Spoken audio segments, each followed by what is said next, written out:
Soyez les bienvenus, je suis ravie de vous retrouver. 10 otages israéliens vivants vont être libérés. C'est ce que l'on apprend ce soir. Le Hamas a donc transmis sa réponse concernant le plan de trêve proposé par les États-Unis et adopté par Israël. Des otages vivants mais aussi décédés vont être remis à Israël. Et nous prolongeons notre réflexion avec vous, Antoine Mariotti. Bonsoir. Bonsoir Aude. Le Hamas, Antoine, accepte donc finalement cette proposition américaine, mais sans vraiment le dire ainsi. Oui, on ne sait pas s'ils acceptent la totalité, pour être très clair, Gilles.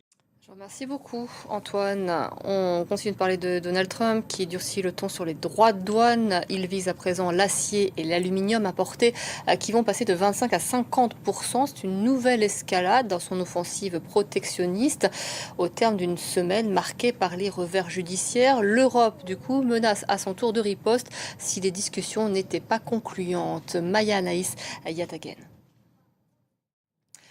Qui n'est pas au courant qu'il y a un match de foot très attendu ce soir. C'est la finale de la Ligue des Champions. Le PSG affronte l'Inter Milan et les espoirs des Parisiens et de leurs supporters, évidemment, sont immenses. Et face à l'engouement suscité par cette finale, le PSG a décidé de proposer aux supporters de suivre le match depuis le Parc des Princes. L'ambiance commence déjà apparemment à être festive. Je vous remercie beaucoup, Jules. On vous retrouvera tout au long de la soirée. Je rappelle qu'il y aura une édition spéciale à partir de 20h10, heure de Paris, avec Benoît Perrochet qui vous accompagnera avant le match. Et vous le retrouverez évidemment pour débriefer tout cela après le match. C'était l'essentiel de l'actualité. Vous êtes au cœur de l'info. Restez avec nous.